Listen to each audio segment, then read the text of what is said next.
Please come to stand. And hopefully you've paid attention to all the little details you did to prepare yourself to stand. Are you Sylvia? Do you know Marcella? Marcella? No. Sylvia from Argentina. A woman named Marcella told me today that you used to take dance lessons with her. Yeah, in body expression dance. Yeah. Not Feldenkrais. Not Feldenkrais. No, dancing. Yeah, okay. She's a friend of Jenny's. Yeah, I know. Okay. All right. And please come back and sit. How many of you fell? Now, listen to how you sit and have a sense. Please pay attention to the sense of your feet on the floor. And notice, which foot do you rely on more?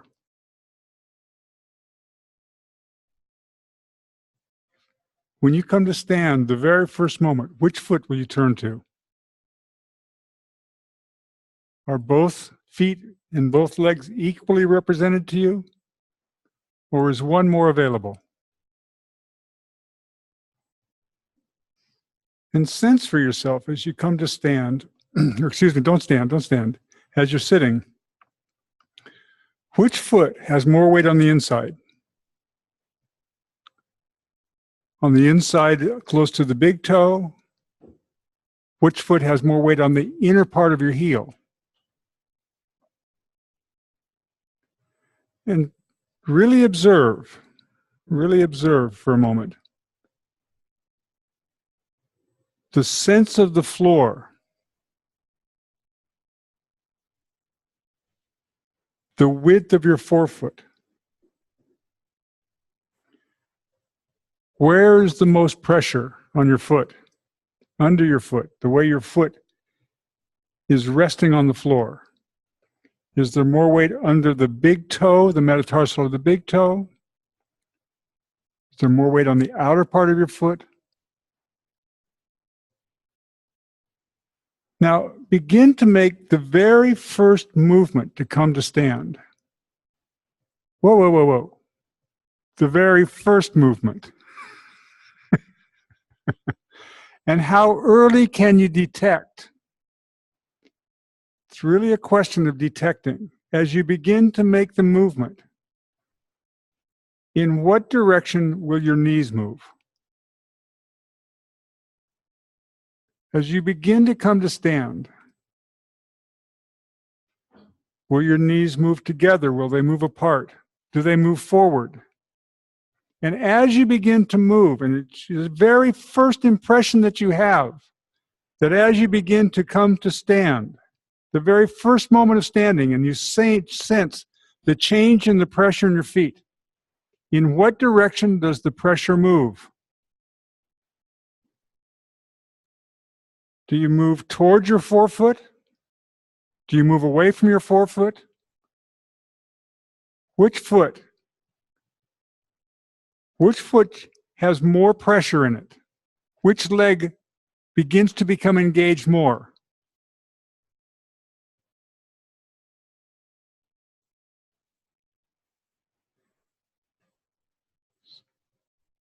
So make the movement of beginning to come to stand so that, again, you listen. You listen at the very first moment. And as you make this movement of coming to stand, this first movement, please pay attention to the sensation of how the floor of your pelvis, the way your pelvis moves over the table. In what direction does your pelvis, the sit bones, move as you begin to come to stand? In what direction? Could you take the skeleton and show me on which sit bone do you have more pressure? As you begin the first movement, is there a small micro spiral to the left or to the right? in what direction does your chest begin to face? The way that you begin to find the leg that's going to support you.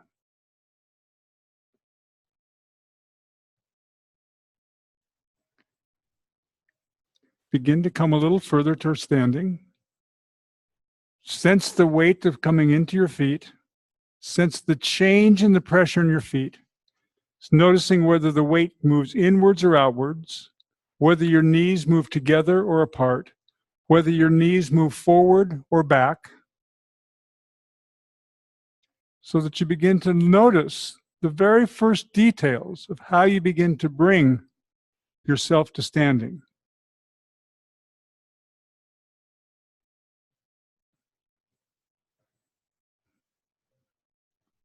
Please leave it and rest for a moment.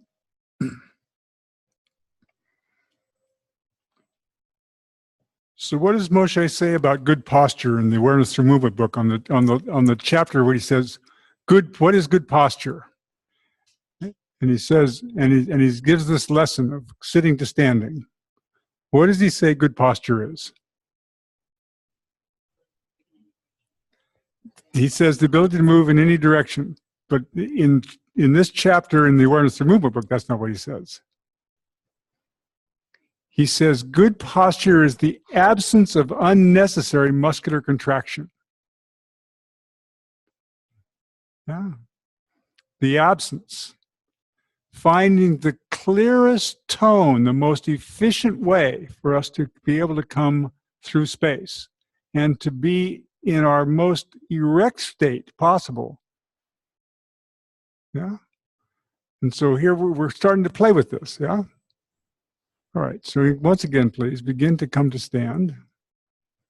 And again, notice the very first moment as you begin to come, you notice the way that your pelvis begins to move relative to the floor. Moshe says, tilt your pelvis. He says, tilt. What does he mean by tilt? What does he mean by tilt?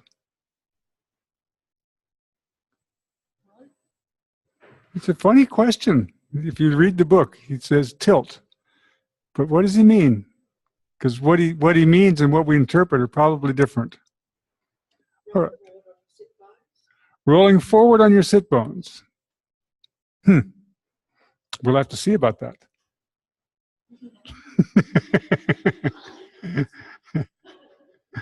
Well, that's the way I would interpret it. But when we look at the other things that he asks for in the lesson, we'll have to find out whether that's what he really means or not. Maybe. Maybe.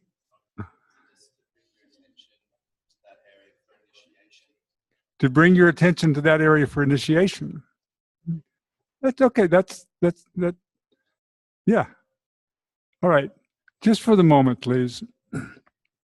Please begin to make a little movement with your pelvis, to move your pelvis between 6 o'clock and 12 o'clock. You can have 12 in front or 6 behind. It doesn't make any difference, however you'd like to. Just make the small movement of rolling your pelvis. Let's put 12 in front and 6 behind for the time being. So you roll your pelvis to 12 and you roll back to 6. And just for the moment, this little moment, the first beginning movement of rolling between 12 and 6, can you please pay attention to the difference in sensation in your hip joints?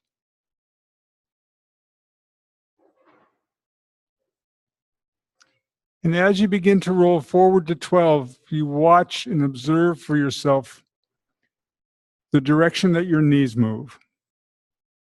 And as you roll back towards 6, in what direction do your knees move?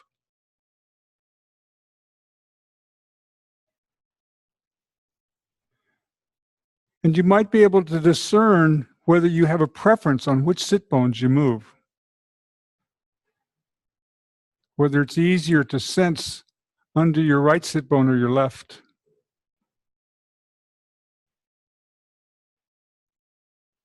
You might sense that there's a kind of attraction or there's some kind of way that your sit bone engages with the table that actually gives you a little bit of a sense of that you have a little power in the movement. Or is the movement taking place well above you, that you're tilting somewhere in your chest or in your back? What's the relationship you have with the table from where you're touching the table? And as you make this movement of rolling between 12 and 6, in what direction does the pressure under your feet move?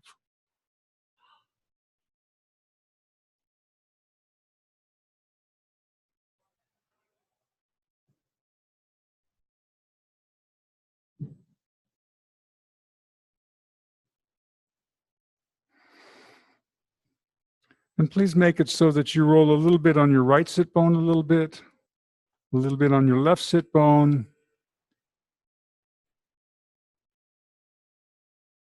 a little in such a way that your right knee moves a little forward, a little in such a way that your left knee moves a little bit forward.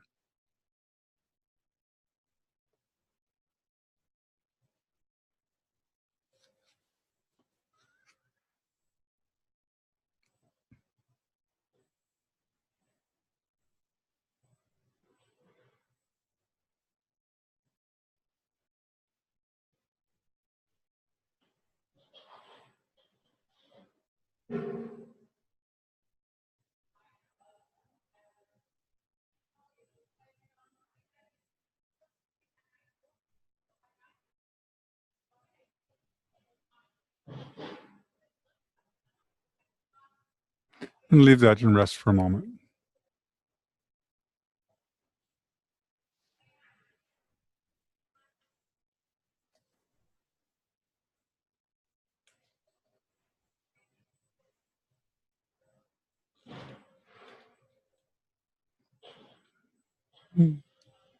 Come back, please.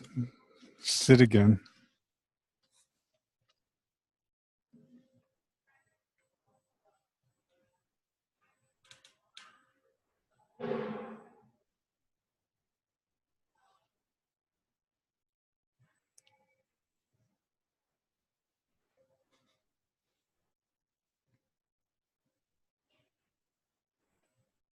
Now, please, just for the moment, explore the possibility that as you roll your pelvis to 12,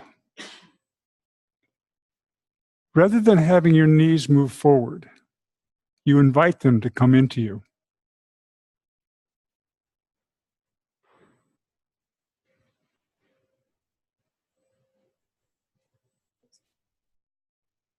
Twelve is in front.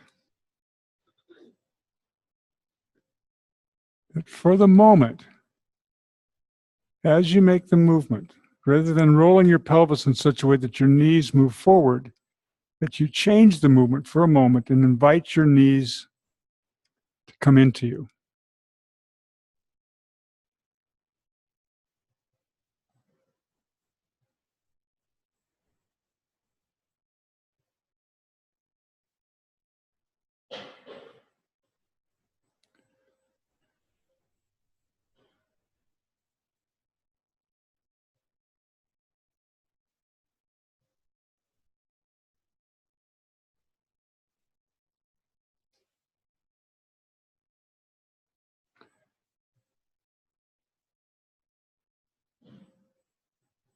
It means that as you roll your pelvis back to 6, your knees move away.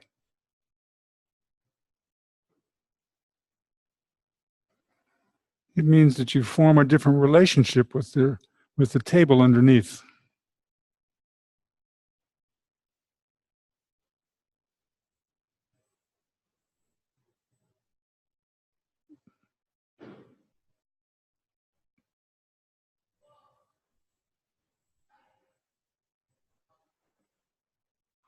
It means that you change the way that your feet find the floor.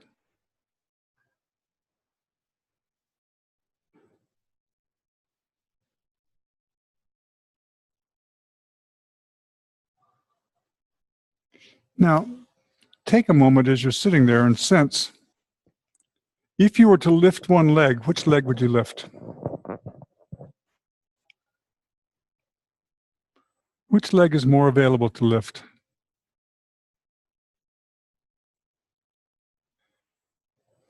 And please take a moment and lift it, the leg that's more available to lift, and each time you lift it, find a way to make it lighter.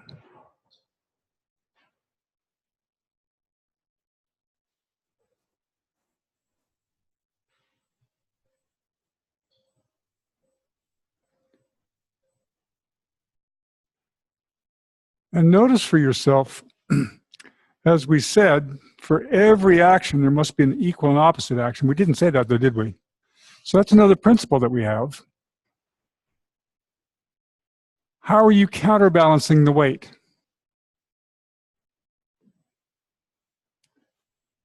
Watch very carefully the strategy that you're using to make it so that your leg can be lighter each time. For example, let's watch you. Tell me your name again? Jane. So it's very clear that in order for Jane to lift her leg, she's making a very clear counterbalance. She counterbalances directly to the right. Yeah? All right. Now, we watch Angela, and what does she do? She rolls her mid back and her upper back backwards as the counterweight. Her head goes forward relative to her spine, but she has a counterweight to her leg. So she can counterweight her leg. What's another strategy for making the movement? This one. She does both. She starts by going back and then she rounds. But she just leans back first and then she rounds. Yeah? So what's your strategy for counterbalancing each time to make it lighter? What did you do within yourself to make it lighter?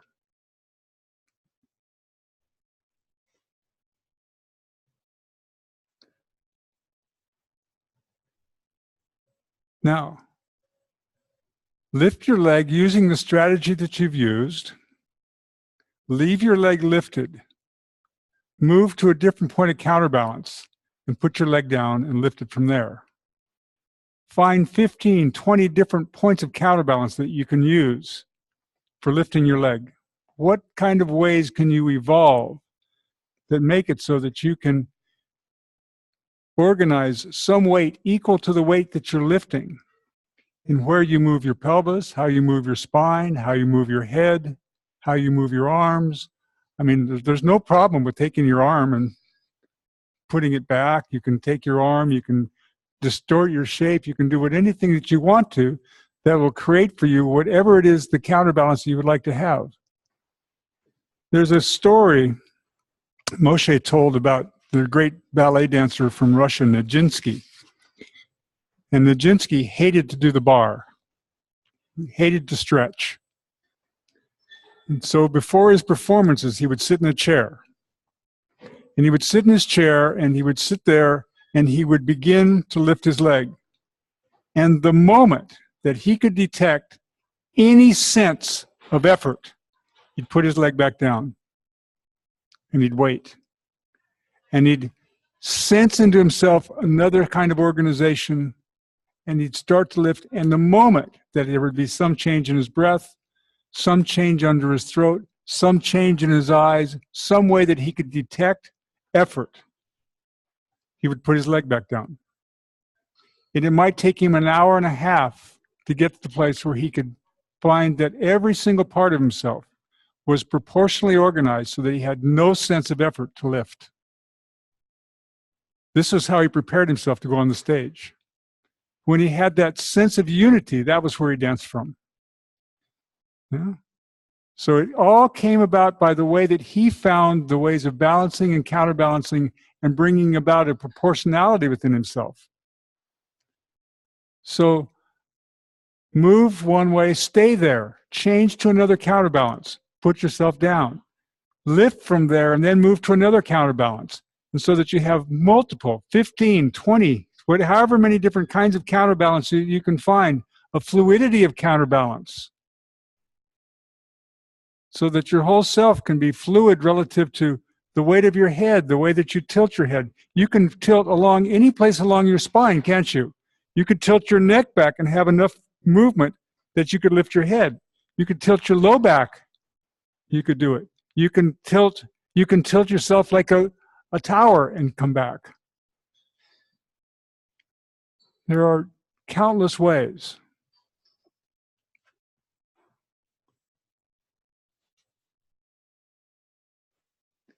You can swivel. This gentleman in the back is swiveling and finding a swiveling movement to make the movement to lift.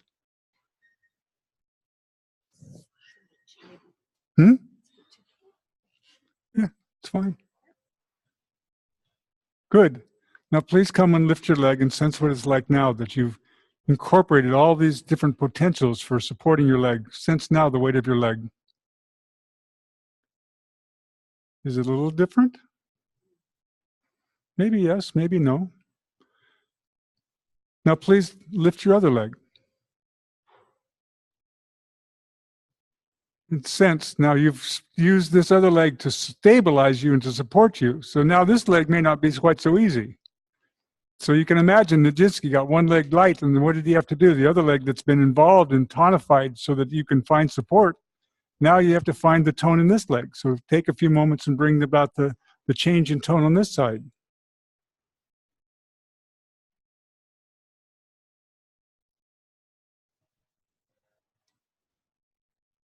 And again, play. Play with the different kinds of counterbalance so that your leg in your experience becomes weightless. It's as if it'll float from the floor. That you organize yourself in such a way that you can take this of yourself. The weight of this can be hooked to and connected to. What would you have to do with your eyes? Could you move the weight of your eyes to the back of your eyes and change the position of your head over your spine as a way of lifting?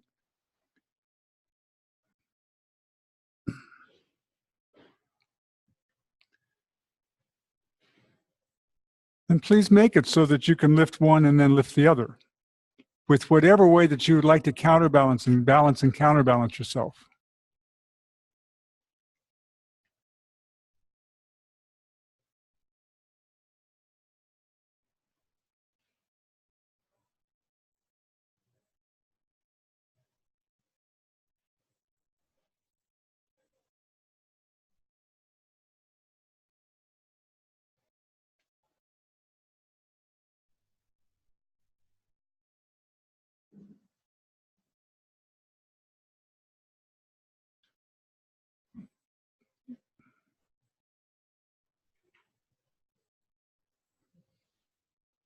Leave this and rest for a moment.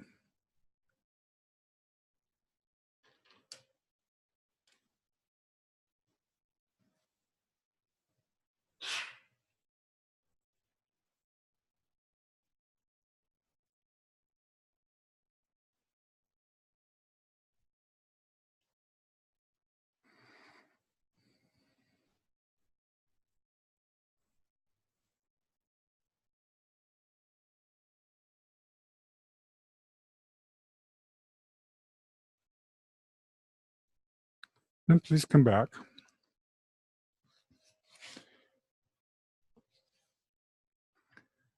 And please come back again and take a moment and sense, just as you're sitting there, which leg would be easier to lift?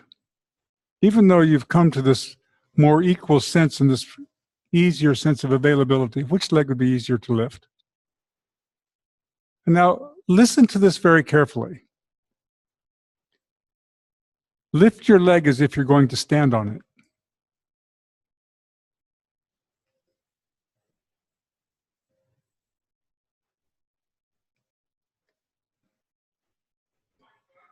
That creates a little bit of a koan.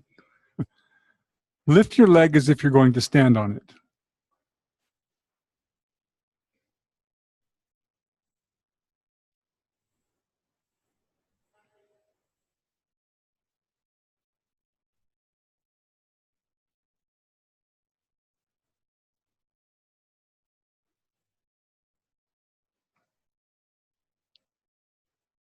We'll leave you confused for a moment. Play with that for a moment.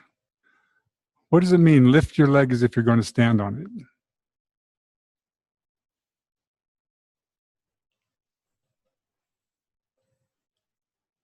When during the day do you do that? Do you ever lift your leg as if you're going to stand on it? Going up something. Okay, so lift your leg as if you're going to go up the stairs. Now, it's an interesting question. You're going to go up the stairs with your head behind your leg? Does it make sense that I'm going to go up the stairs like this? in the ministry of silly walks. Only if I'm John Cleese. I had a lesson when I was training with Moshe with Mia Siegel. I got these wonderful lessons with her. I would go watch her work, and at the end of every lesson, she'd say, "Lie on the table." So I'd lie on the table, and she would give me 1, 2, 3 touches. She'd, "There, figure that out." So I'm walking in Amherst, Massachusetts, and I come to the curb, and I go like this. And I looked around myself. It was like, what happened to the world? And I went back, and I got in the street, and I went like this, and I did it again. And I was, what? She'd radically altered just my perception of where up was with just a couple touches. All right, so come on. Lift your leg as if you're going to stand on it. You do it every single step you take. You lift your leg as if you're preparing to stand on it. Yes? But think about it. What are you going to do? How are you going to move in such a way that you're going to lift your leg as if you're going to stand on it? Is it a keep on trucking, like the Grateful Dead? In what direction will your chest turn? In what direction will your head turn? Where will the movement go?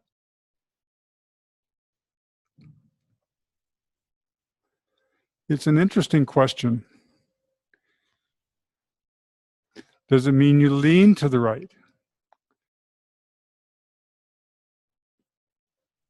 Now, just for the moment, the leg that you're lifting, take your pants, lift it, drop it, and then stand on it. Lift it, drop it, and then stand over it. And see what you do. Lift it, drop it, and stand on it. Where does your chest go? Where does your head go? Where does your eyes go? If you're going to lift it and drop it and stand, it means to bring your leg underneath you. Where will you end?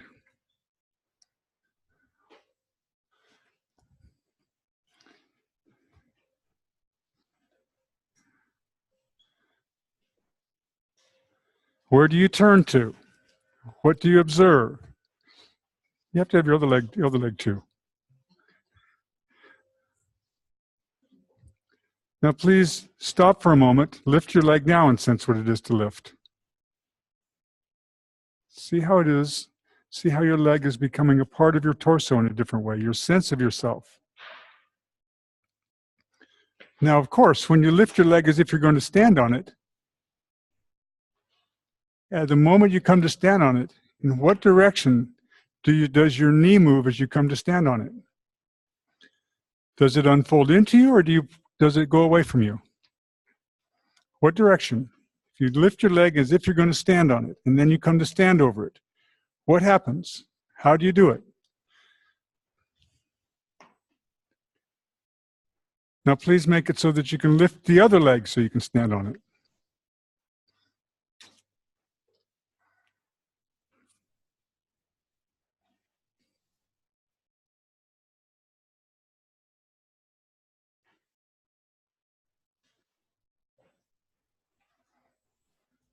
Lift your leg as if you're going to stand on it.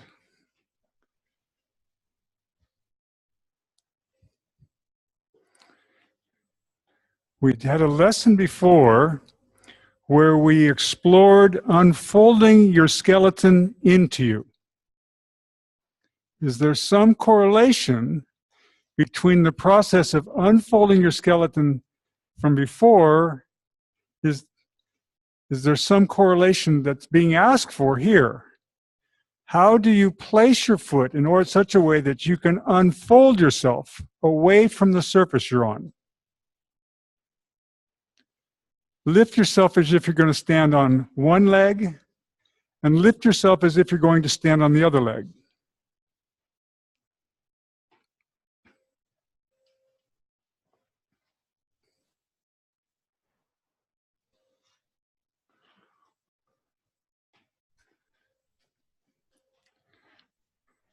I was at Moshe's house,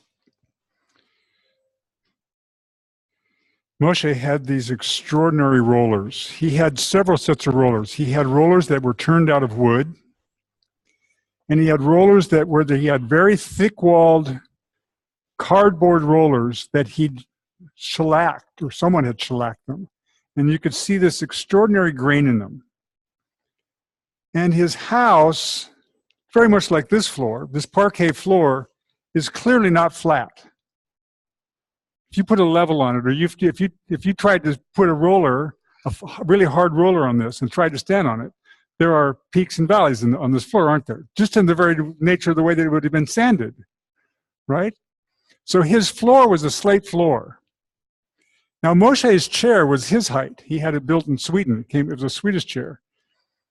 There's no chair that's my height, by the way. So, but I was trying to get up to sitting to standing out of his chair with my feet on rollers on the slate. Now, at the time, Moshe was completely bedridden. And so his house was basically a library with a bed in it. And I thought he was asleep. So I was across the room from him. And I'm sitting there trying to get up. And I hear, "What about your head?" And I looked up and he was on his elbow and he was watching me. I don't know how long he'd been watching me. And I'm struggling with trying to bring myself to standing over these rollers off of his chair that was probably at the height of the lowest table that's there, like that one over there. He was a character. It was really a pleasure to play with. So make this movement, lift yourself. Now, in the Awareness Through Movement book, Moshe gives us a criteria. He gives us this criteria for standing. And it's a funny thing. For years, I never could find a place where Moshe ever taught this lesson other than in the Awareness Through Movement book. And I could find no reference to this lesson for what Moshe meant until I was studying some of the IFF materials of Moshe teaching, working with a client in Amherst. So you guys can go looking for RON 1 and RON 3. If you go to the IFF website and you go looking for the RON, R-O-N. And also in a way that's very poorly taught, he works with a guy named Bill with some of these ideas. So he says, Moshe says, imagine that you had a set of scales under each foot. Yeah? And so imagine now coming to stand as if, one, you divide your weight evenly between the scales, and two, in such a way that you don't go past your body weight.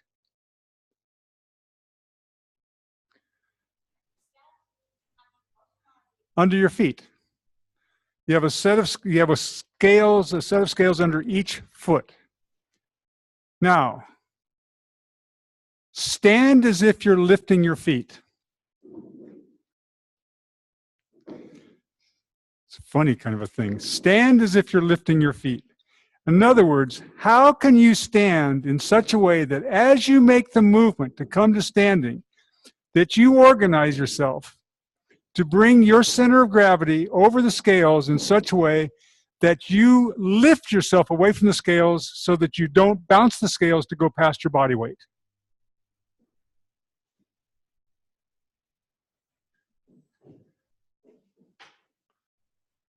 And I can tell you, I'll give you a hint. If your knees move a millimeter forward, you go past your weight.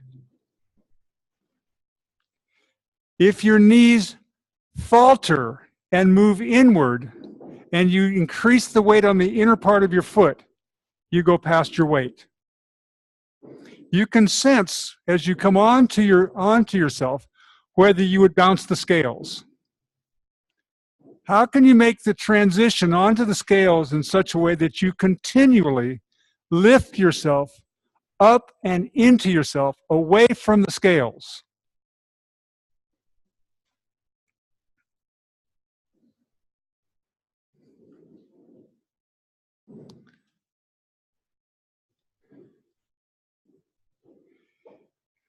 Now you found something. Now you've made a change. Yeah.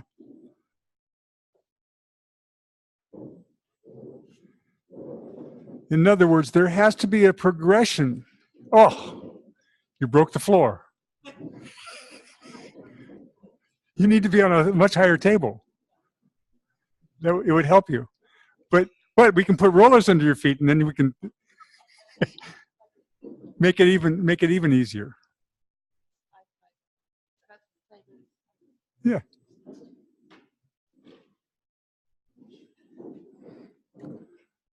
Stand as if you're lifting your feet. It's a funny kind of a koan to solve. What does it mean to have the sense that as you stand, it's as if you're continually lifting yourself up and through yourself? And Moshe says this very clearly. He says that good posture is the absence of unnecessary contraction. What is the absolute purest movement that you can make that would rise through your skeleton so that you would not need to engage any of the extra musculature to stabilize yourself? In other words, he's asking us to find how to experience the clearest tonic state, the simplest place that we can unfold from.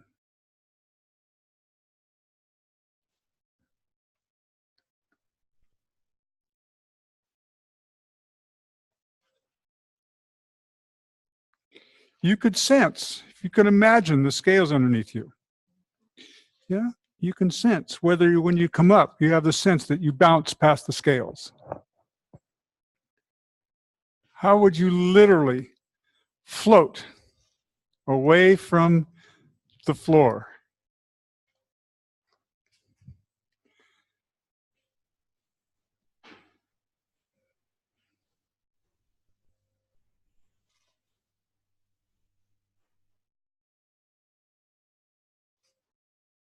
Now, by the way,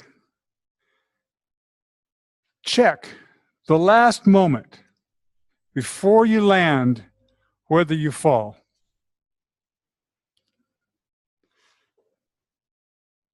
It's a funny thing. Let's deal with that in a moment. Let's continue the other theme. Leave it and rest for a moment.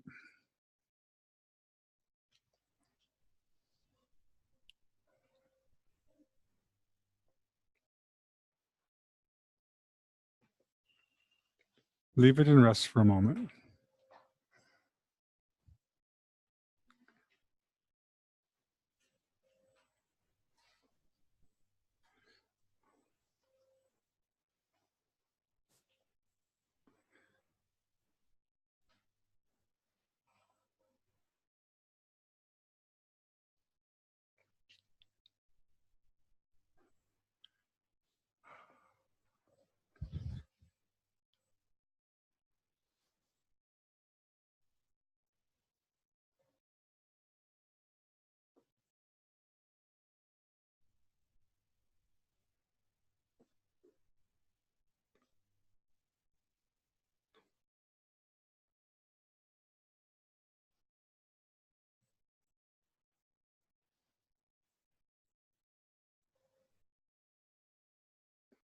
All right, please come back.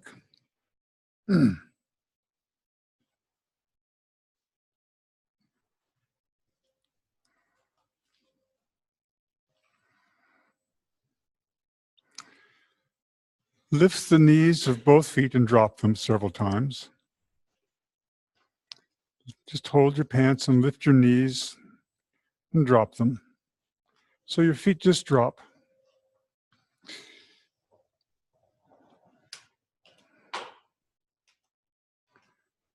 Both. Lift them both. Lift them both. Drop them and stand. Drop them and stand. Pop. Pop.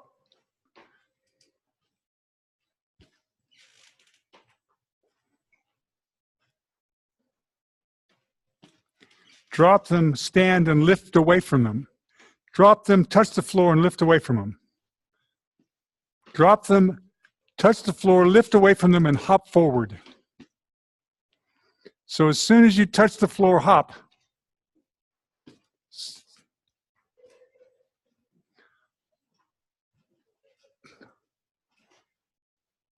Touch, hop 2-3 times. Pop, pop, pop, pop, pop, pop, pop, pop. As if, light, to find out how you can make it so that you can lift yourself in a hop away from the floor. Pop, pop, pop. Not to fall into the floor, but to lift away. Pop, pop, pop. Good. Now please come back and now sit the stand and see what it's like. He almost fell forward.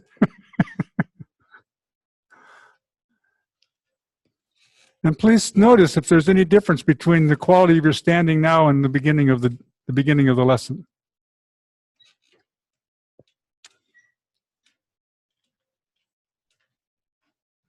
Yes. Now go back and replicate what you did in the beginning. What did you do to stand in the beginning?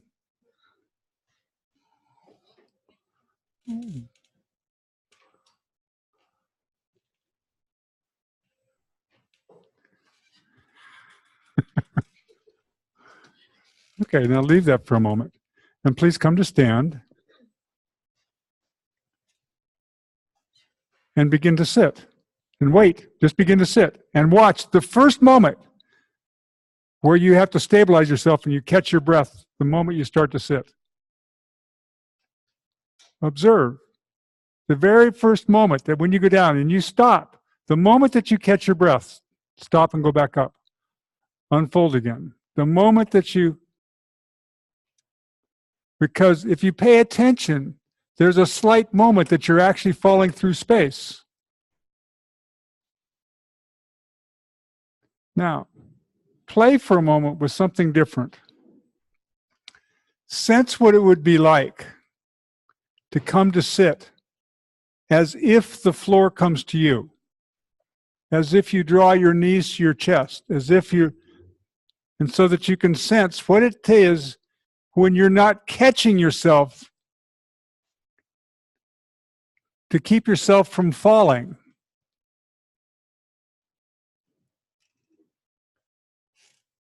Because for the most part, most people when they go to sit, they catch themselves. In other words, they engage the musculature to catch them. And it means that they've fallen. Falling is an anathema to our nervous system. We seek orientation.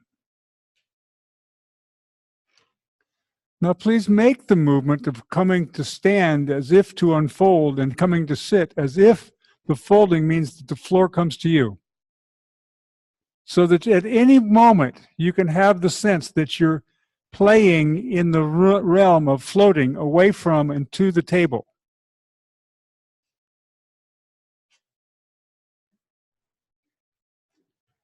And so that you can touch the table, you can rest slightly above the table in such a way that there's no sense that you have to land or not land, that at any moment that you could reverse the direction.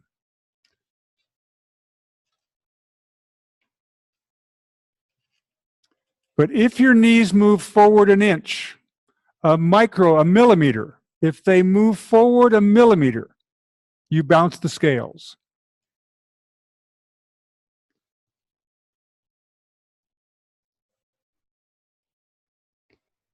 How can you make this movement so that you only unfold, that you gradually invite the center of gravity to come over the base in such a way that when your center of gravity is over the base, that you can unfold and just like an elevator, lift yourself away from and to and from and to and from the table like it's like you're on air. Beautiful. Kevin, you haven't got up like that in I don't know how many years. Well, isn't this the way a baby goes down and up? Think of a baby with the way that they go down and they go up. You have a baby? Yeah. 20-month-old. So exactly, this is exactly what they're doing, aren't they? They're just like they're going down and going up, and they just float down and float up, and they can be at any point along the way. Yeah. So now take a movement, float up and float down once or twice. And this last time when you come to stand, continue to stand, lift continuously, continuously, continuously, continuously, continuously, as if as you're making the movement, you're continuing to lift. It's almost as if you're lifting your feet through the top of your head. It's like you're continuing to lift up and through yourself continuously to the point of time that you come to the place that is your longest possible length.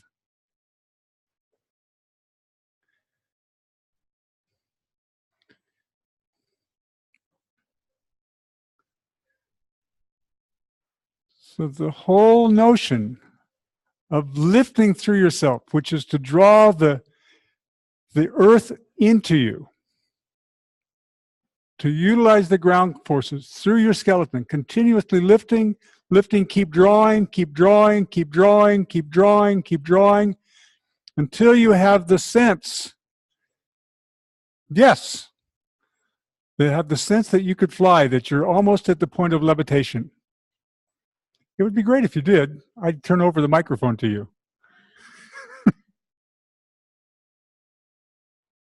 Now, for the moment, please, when you've come to this place, again, good posture is the absence of unnecessary contraction.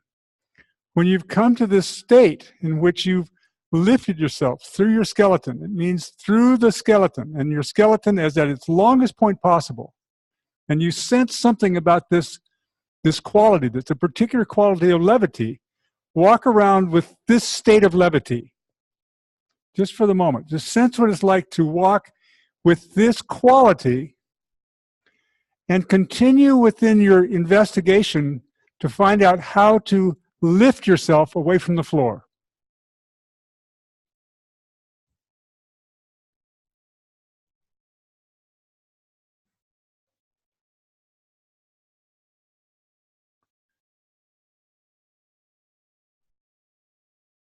So that each step you take, you have the sense for the moment that you experience, how is it that you can lift, utilize the ground forces. You don't have to catch yourself. You're literally lifting, lifting, lifting, and each step you lift as if you're going to stand on it. And what does it mean to stand on your foot, over your foot? Now leave that and walk the way that you walked into the room. When you walked into the room this morning, go back into and notice how much of the experience means to fall down.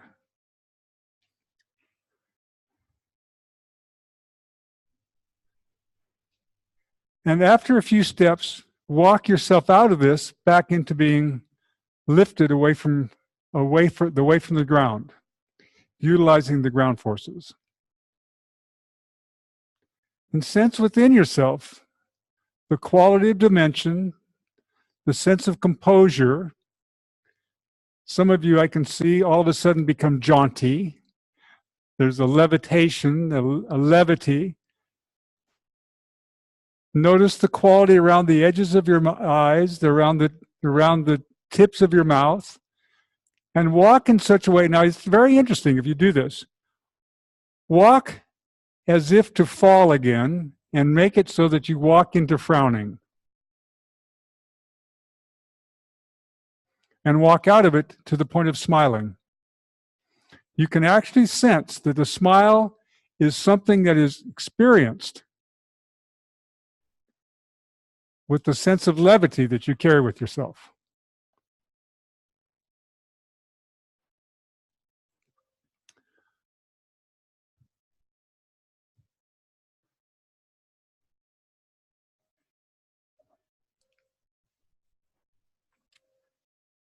All right.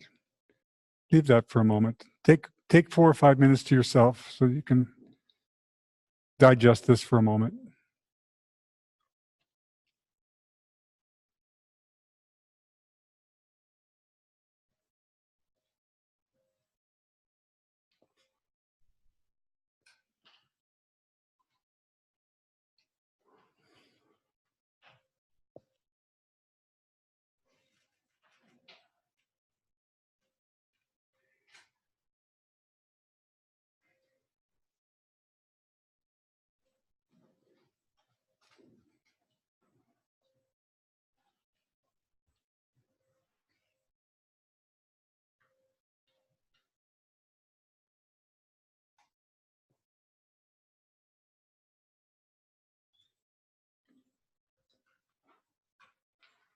Mm, mm, mm, mm, mm.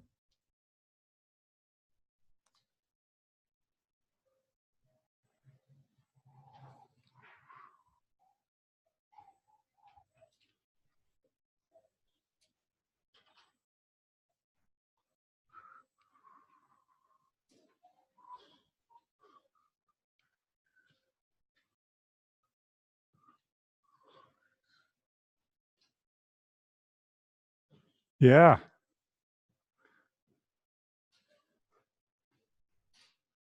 What? Why were you shaking your head? Yeah. I practice this a lot.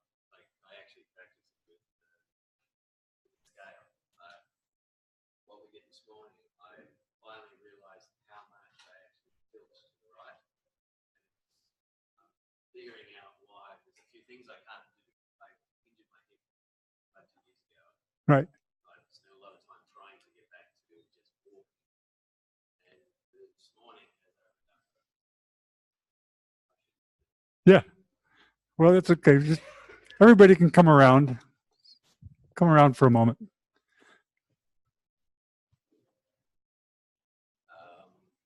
my right leg, I hadn't noticed just how much I don't use it, but I knew I wasn't using it as much as I like. But this morning, how much my foot wasn't pressing, how much I actually use my left leg to tilt, and I tilt through to my left leg, right, even though this one feels like it's a stronger leg. Right. And it's doing the one-legged movement then. It's like, there's always been a problem with doing a one-legged squat for me. Yeah. And it's just starting to click what it is.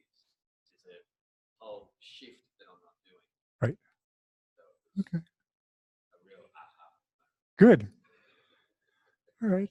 Great. It's just a beginning. We use all these things as a part of our exploration.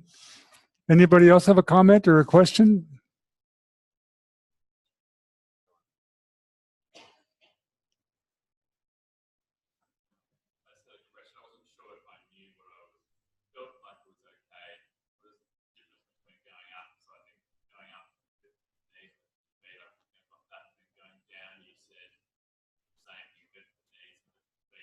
Right. Yeah, it says as it. So if you watch really carefully, when most people go down, I just fell. I don't look like I fell, but internally I fell, and I could sense myself stabilize myself, contract, begin to contract in such a. Oh, that would help.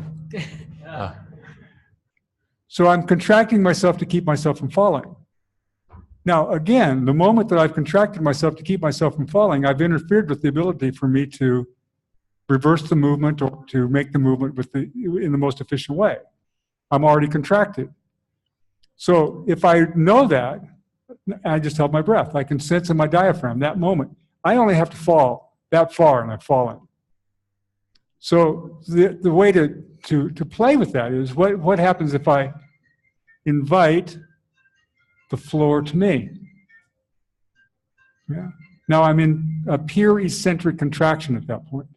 I'm purely in the place where I'm lowering myself to the floor, and then I can engage myself with a microsecond to play in the world between floating up and floating away and floating up and floating away, as opposed to falling and pushing. Yeah? Now, when you watch really high-level Tai Chi, what you see is when the Tai Chi person makes the movement comes away from the floor. He's not pushing against the floor. He moves away from the floor. He moves away from the floor.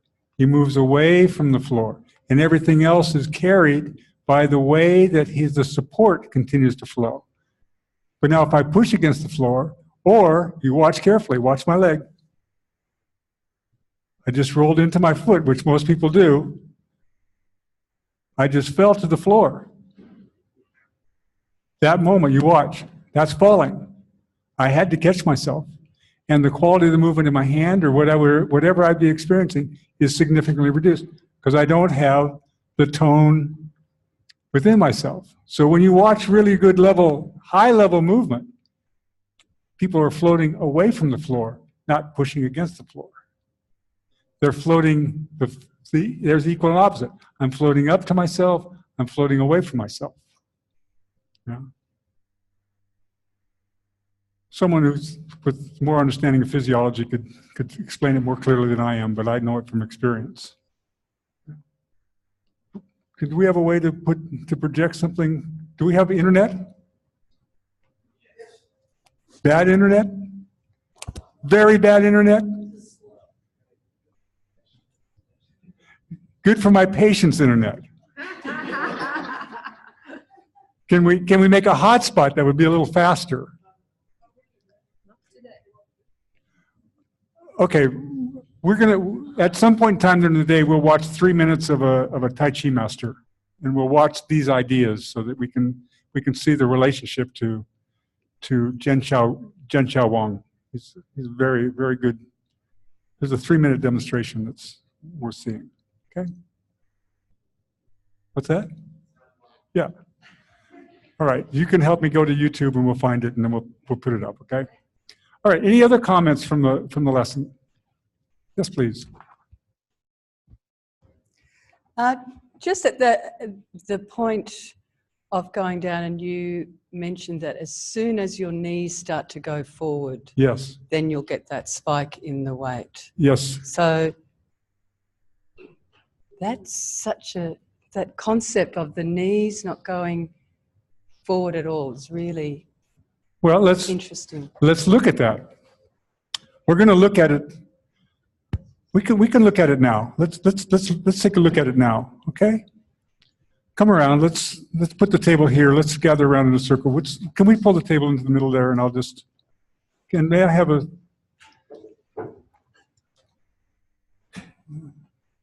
I'll use. We can look at some of the details of this. We need to know them anyway, and we have a little bit of time before lunch. So maybe we can bring. What is his name? Bill. What's the skeleton's name? Edward.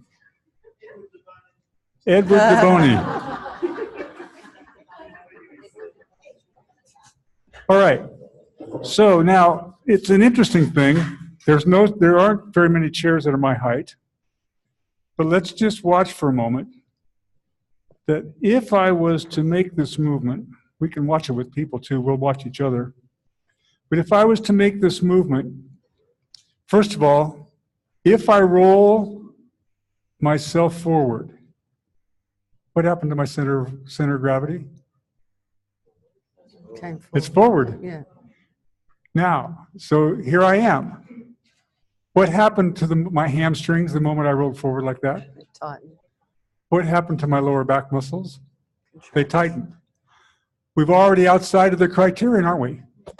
Good posture is the absence of unnecessary contraction. So the very first movement I've made has put me into the contraction. Unnecessary contraction. Now we watch as my center of gravity goes forward, right? Now my knees went forward, didn't they? Now, the moment that I come onto them, what happened? Where's that weight going? Out there. Yeah. What happened to the weight underneath? It must have increased. Yes? It must have increased. Yeah? Boom, bounced it. Yeah? Now, if I do this, if my knee falls, or my weight falls to the inner part of my foot, so which means that my skeleton is rolled inwardly. Yeah, my legs have rolled inwardly. So what's happened then to where my hip joints are? They've rolled inwardly. Am I going to be light or heavy now? Heavy. How can I have forces that are going to come through me if the force is going into here and into here? And this force, as it comes, is going to rotate outward, try to rotate out of my pelvis. How can that lift me? How can I be lifted there? How can I be lifted when I walk there? Yeah. How can I be lifted there. How can I be at the highest point possible when my head is inside my foot? Yeah? Standing, lifting my leg as if to stand on it, doesn't mean to lift my leg as if I'm going to stand on it. Yeah?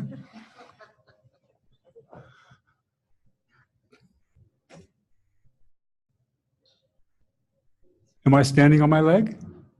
No. But if we watched around the room, we watched over and over again people lifting their leg as if they're going to stand on it. Yeah?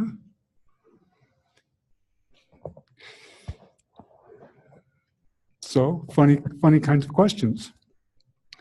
Moshe, when he teaches the lesson in the Awareness of Movement book, and this created confusion for me for 20 years, he said, tilt yourself forward. Tilt yourself forward. Yet he's given you a contradictory message. He says, tilt yourself forward, but then he gives you the message, stand in such a way that you don't go past your body weight on the scales. The only way that you can do that is to counterbalance. Where's the center of gravity with this thing? So what has to happen if I'm going to make this movement?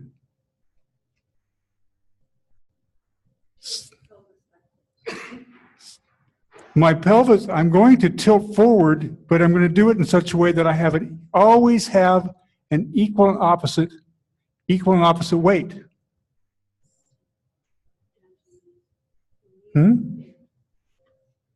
Say it again. I have to go to the place where my head goes past my knees. I can get up from behind here, but then I'm going to have to do some other kind of counterweight, aren't I? I'm going to have to throw something else if I'm going to get up with my head behind my knees. Yeah. So I have to have some place that I can tilt to the point that when I make the movement, that I'm going to be able to lift myself away from the ground. Yeah. So we've begun to start to explore some of the secrets of ourselves. So when we look at this, we'll explore this more this afternoon. We have another ATM before we start doing a little partner work with each other to prepare the way. But let me just turn this sideways a little bit. Good. So when we look to see a person sitting, and you can watch to see that as I tilt this and start to roll toward the pubic ramus forward, then you can see that the hips themselves drives the knee forward. Now, obviously with this guy, he's going to fall. How can I make the movement in such a way that I could actually take something backwards as something comes forwards? It's a tiny little thing, but it's such a weighted thing that I would be able to keep such a sense of weight back here that I would have a completely different sense of stability. Now, how do I know where to sit? This is a question we have to solve a little later. Where do I sit?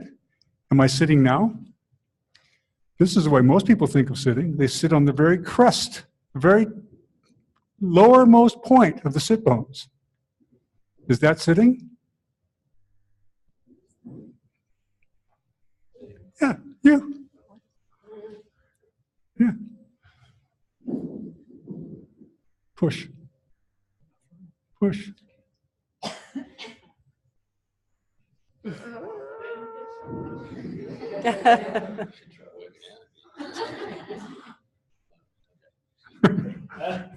Now, I'm going to give you a little example. I'm going to move 1/4 of an inch. Now push. You win. Good thing we got into winners and losers right off the bat, first day. Now I'm going to give you another little hint. These are things we have to discover, okay? So right now I have a particular quality that I think I'm pretty good. He can push on me. Right? It's a funny damn feeling, isn't it? It shouldn't be this way. Shouldn't be able to sit here and talk and have my breath be coming and going and have it. And I have magic powers. You can find me in any dojo. In any dojo in the world, they'll say that I have magical powers, that I have ki flow. I can tell you I have nothing to do with ki flow at this point. If you read Moshe's first article that he wrote with Dennis Leary, and he was asked about ki, chi, and prana, and Moshe said, ki, chi, prana, it's all shit. It's just a highly refined sense of organization. Now, if I so much as arch my back that much, he knows the moment I've done it that I've lost. His system senses the moment that I've done it.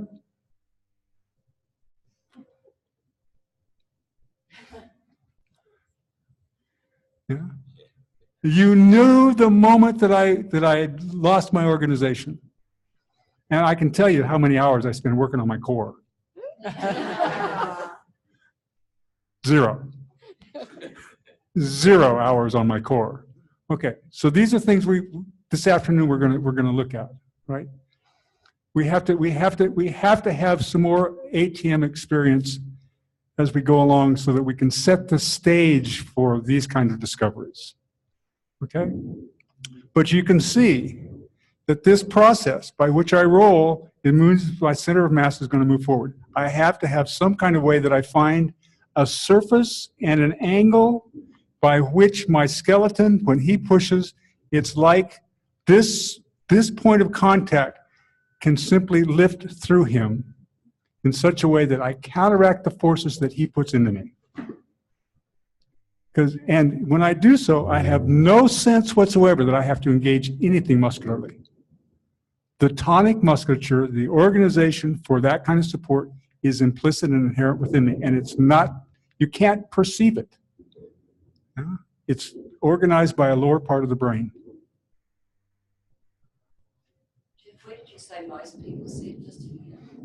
We'll show, but most people sit in such a way that if we look, they're either sitting arched back or they're rounded, right? But for the person that wants to sit up really straight sits in such a way that most of their body mass is behind their hip joints. Now I'm sitting up straight. What's he going to do with me? I'm a pushover. Ha ha ha. And I cheated because I put myself in a really good position before he came up there. Yeah. So, okay.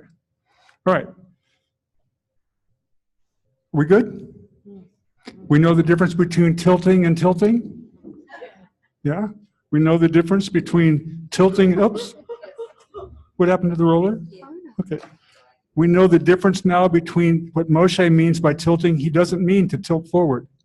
He means to tilt in such a way that you gradually, as you make this tilt, the center of mass can come onto the over the base in such a way that you can raise and lower, but you're lowering by lifting. There's always an equal and opposite finding of the support within ourselves.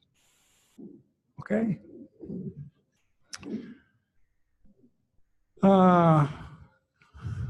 Okay, we have 15 minutes. Let's take this another step further, okay? Let's look at some of the common practices. Let's take a little look as to why we're doing what we're doing, okay? All right.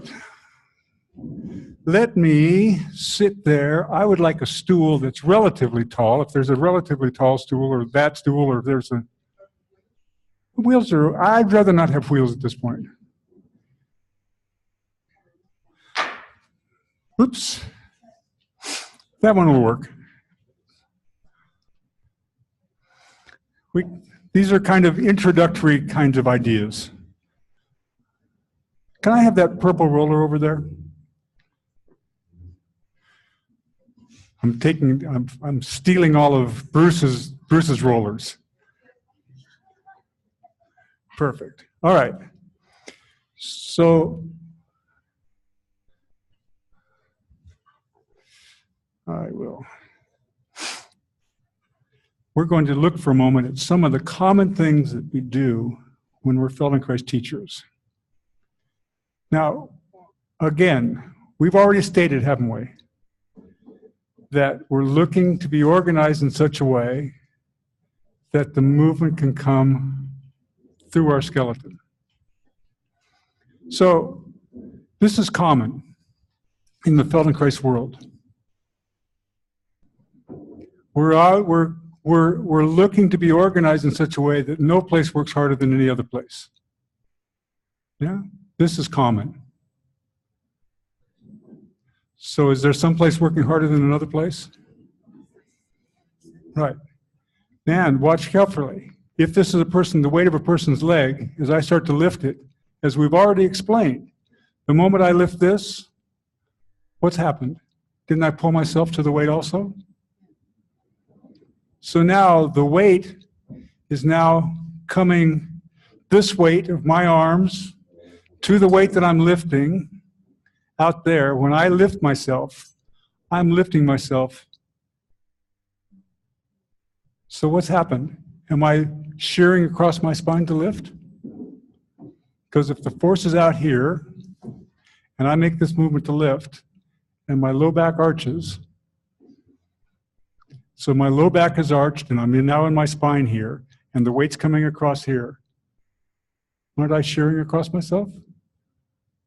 How can I keep the organization tone distributed proportionally and evenly across myself if I'm having to engage myself to keep myself from shearing? Yeah? Now, these principles that we play with, and that we've played with from the moment you started awareness to movement, but also the moment since you were born, you've played with these principles. You just didn't know that you were practicing them. Yeah? But the whole process by which, in order to lift, you watch my lower back. Am I keeping the principles?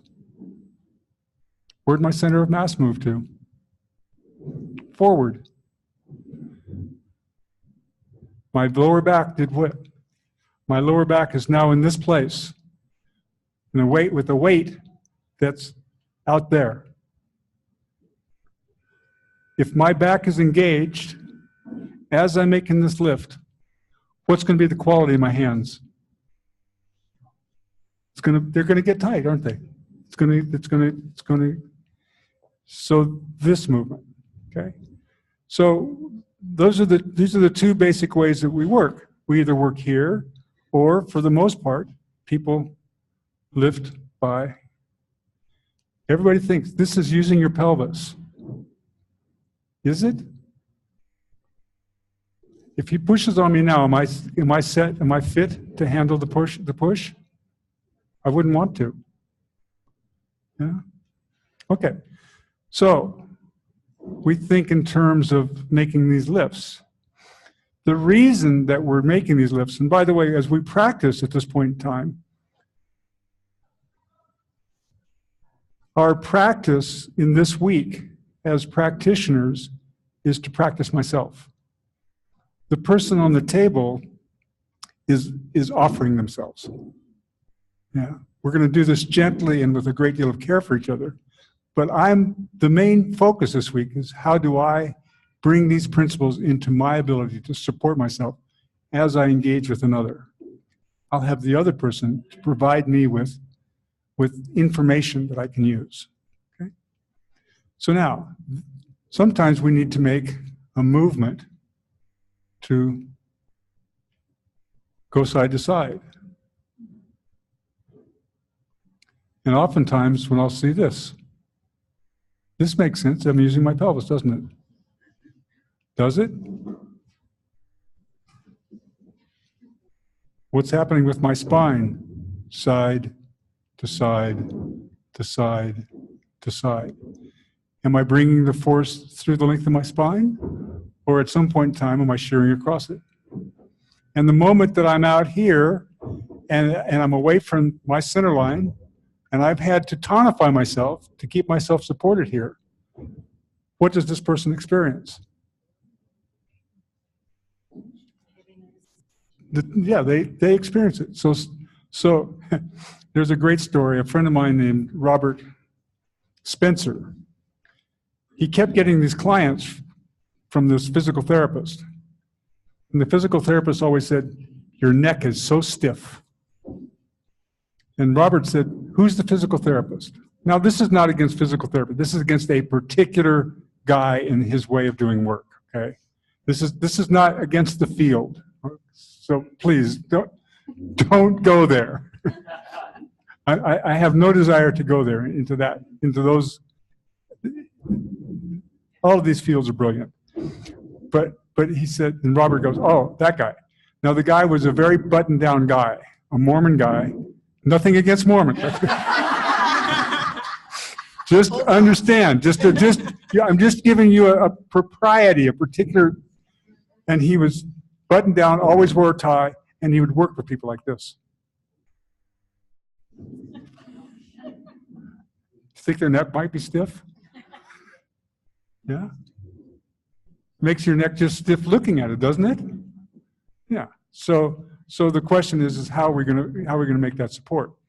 This whole question of what the movement is to go right and left, whether it's going to be side to side or what it's going to be and how we're going to find the points of support so that we can imagine that our spine continues to maintain the force through ourselves, no matter where we are. Now, we oftentimes are asked to make circular movements. And I watch people like this. Yeah? But there's, again, no way in the world could I make this circular movement in such a way that if he or anybody else is pushing on me, that I would continually have the sense that no matter where they pushed on me, I would continually have the sense of stability relative to the force that would come into me. Forward, back, side to side, it makes no difference. Yeah?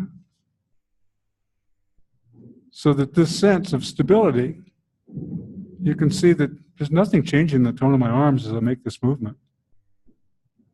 Yeah?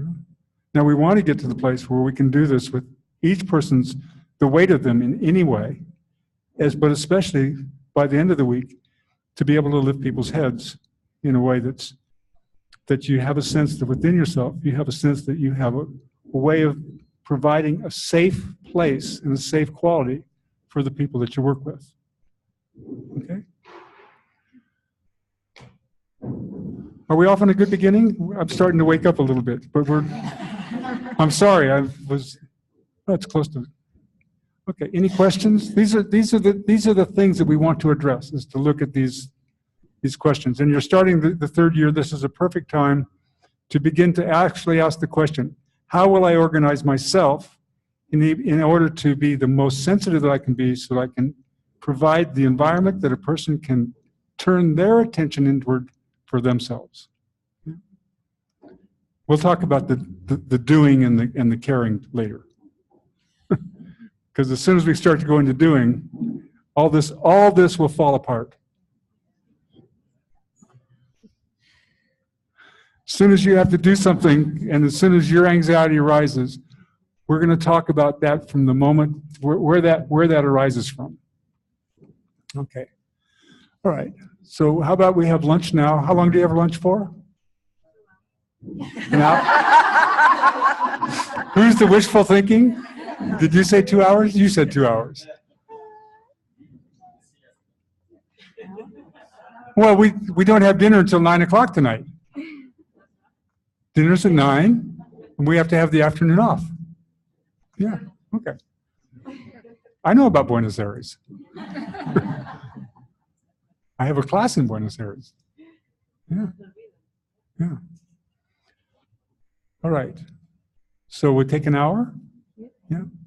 When we come back, we will need the mats. So if we can put the tables away, then we'll have an ATM that deals with the mats, and then we'll have to put the tables back out.